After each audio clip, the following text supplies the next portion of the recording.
This is why you shouldn't send more than 10 emails or LinkedIn messages a day.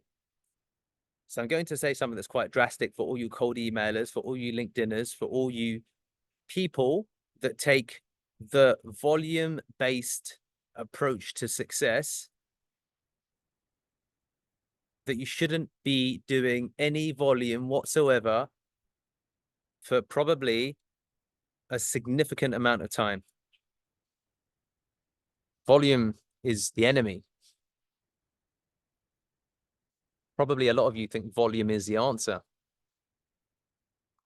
because and let me take it back a step.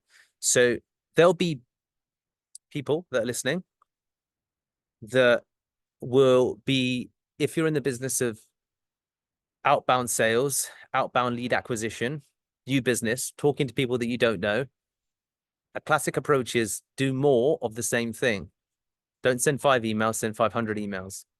Don't send 500 emails, send 5,000 emails, and so on and so forth. And because it works, and this is part that's counterintuitive, because it's volume has stood the test of time in that it does work, because volume does work, and that's why the advice to a degree perpetuates. Because you get results from it, of course, the argument is, well, then I should continue doing it. And here's the counterintuitive problem with volume. Volume creates voluminous replies, but volume also disguises abject failure. Because what tends to happen with volume is that you view success as a consequence of omission. So with volume, there's something that's a principle that's fundamentally called, for example, survivorship bias. So survivorship bias is a fundamental problem that exists within all literature and all outcomes, because the only people that communicate the successes are the people that survive the journey. So therefore, every piece of literature is inherently manipulated or slanted based upon that perspective. Does this make sense, everybody? This is survivorship bias. History is 100% survivorship bias. Do any of us read German literature about World War II? Does anyone read German literature about World War I? No, because they lost. To the victors go the spoils. How does this relate to cold email? The problem with volume is the only thing that survives is the actual positive replies. And the problem with that is that we then assume or imply replies as evidence that the campaign has been a success at large. Because we won one battle, we presume we've won the war. And the problem with that is that you may have lost in winning the war 999 battles by pissing off 999 people with piss poor messaging, such as messaging a fish and chip shop and talking to them about case studies from top hotel chains. But then assume that what you've done is effective because of the few spoils that you've got from the campaign. And this is how most people operate. This is how most people do business. And this is why volume is such a problem. Also because there's no way to artificially regulate people's desire to go for volume. Because the go-to is, let's just focus on doing more of this thing because we assume this thing is working well based upon these results that we've got, without taking into account, is this the best possible return from the effort that we put in? What's really weird within business, it doesn't happen, for example, at elite level sport, is that we effectively, with our emails, run a marathon and say, hey, great, we completed it and we got some replies. So it was a victorious round. Whereas if you do a marathon in 6 hours, even if you completed it, it's considered to be a horrendous time. So you need to train more. You need to do better.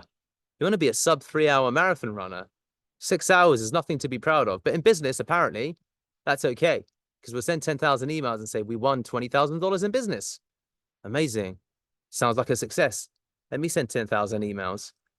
Whereas if we slow things down, focus on the quality of the output, we may, from the same level of effort, generate $200,000 business instead of $20,000.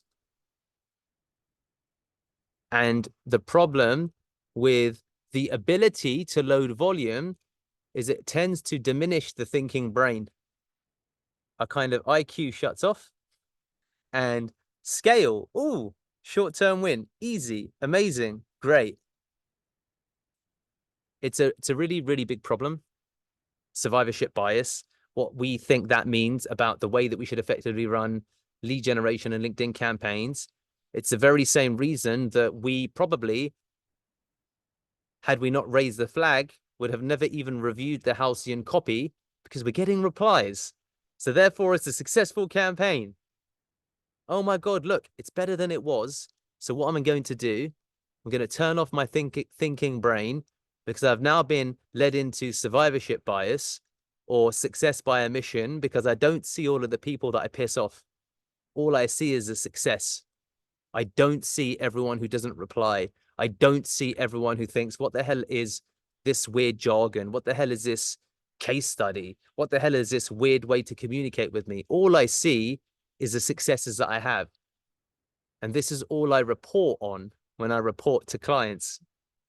And because clients see those successes, they begin to perpetuate and to participate the fundamental problem. They say apply scale.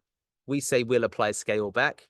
And before we know it, we may have burned the total addressable market, because we have exhausted a contact database for a region or an area. We blanket bomb an industry, and then we move on and say, well, that industry didn't work. Was it the industry that didn't work, or was it the shitty messaging that didn't work? Does this make sense, guys? You see this in the campaigns. Let's try this industry. Let's try that industry. Oh, cool. You know what? In my head, it worked, but in practice, it didn't. But it's not a problem with the messaging. It's, maybe not the right time for them. This is the low effort, low bar, low IQ response that we have to most campaigns. Does this make sense? This is why volume is a problem. And this is why also, to some degree, volume works, because it's a shorthand way to get a shitty result, and people correlate a shitty result with an excellent result because that's the only result that they've got.